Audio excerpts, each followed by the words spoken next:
Dijon 18e reçoit Amiens 12e, deux formations qui vont terminer la saison avec le maintien en toile de fond. Le DFCO n'a plus perdu depuis 5 matchs mais a concédé 3 nuls dont le dernier en date à Annecy, le premier non relégable où l'égalisation à 2 minutes de la fin laisse les Dijonnais à 3 longueurs des Hauts-Savoyards. Pour Amiens, les 4 points pris lors des 2 derniers matchs ont éloigné le club picard de la zone rouge, mais ça n'est pas encore complètement acté.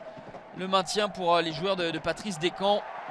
La domination en début de match, elle va être dijonnaise avec l'ouverture du score précoce dès la 7e minute. Mickaël Lebihan est lancé en profondeur par Brian Soumaré et va remporter son duel face à Régis Gürtner. 1-0 pour les Bourguignons qui très vite avaient pris le parti d'occuper la moitié de terrain amiénoise avec des récupérations hautes et des projections en nombre. Mickaël Lebihan réalise le geste juste pour mettre son équipe sur de bons rails. Nouvelle opportunité dans la foulée ou presque avec la frappe du latéral ivoirien Adama Fofana. C'est légèrement trop croisé.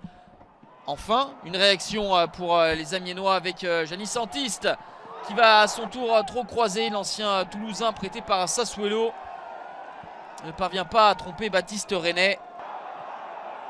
Amiens termine bien cette première période avec une nouvelle situation. La frappe cadrée mais trop axiale pour inquiéter Baptiste René.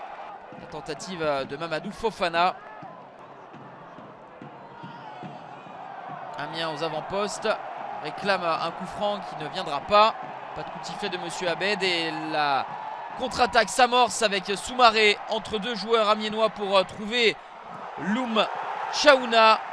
Superbe inspiration de Chaouna, la talonnade dans la course de Mickaël Lebihan qui signe un doublé à la 45e. Ça fait 2-0 grâce à la 12e réalisation de son avant-centre. Dijon prend le large. Les contre-attaques éclairent. Soumaré, Chaouna, Lebihan, le trio gagnant pour permettre au DFCO de briquer juste avant la pause. 2-0, ce sera donc le score à la mi-temps pour les Dijonnais qui ont remporté 5 de leurs 6 derniers matchs de Ligue 2 BKT face à Amiens. Ce serait une belle opération pour les joueurs de Pascal Duprat, surtout avant de se déplacer à Nîmes, un autre concurrent. Les hommes de Patrice Descamps vont réagir sur coup de pied arrêté. Situation dans le même secteur pour Marley Haquet. C'est claqué sans problème par Régis Gürtner.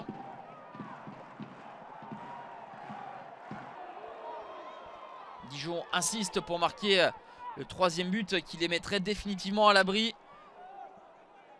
On combine sur le côté gauche avec ce petit numéro de Xandé Silva. Et derrière, Marley Haquet qui marque son 2e but de la saison. Le joueur passé par l'OM, prêté par la Juve, qui porte le score à 3-0. Mais quel travail du Portugais Xandé Silva, qui s'est joué pratiquement de toute la défense amiénoise. Et ensuite, Régis Gürtner, abandonné, ne peut que s'incliner pour la 3e fois de la soirée. Pascal Duprat qui peut laisser éclater sa joie. Les affaires sont bien embarquées pour les Bourguignons. Nouvelle opportunité avec le ballon en retrait. Xandé Silva qui va trouver la barre transversale de Régis Gürtner. Il avait presque tout bien fait. Silva s'était couché sur le ballon, l'avait dominé. Mais le ballon va légèrement trop s'envoler et trouver la transversale de Régis Gürtner. On va en rester sur ce score de 3-0 pour Dijon qui enchaîne une 2e victoire de suite à Gaston Gérard. Un succès qui permet au DFCO 17e de gagner une place à 1 point du premier non relégable Valenciennes. Amiens est 12e, 6 points devant son adversaire du soir.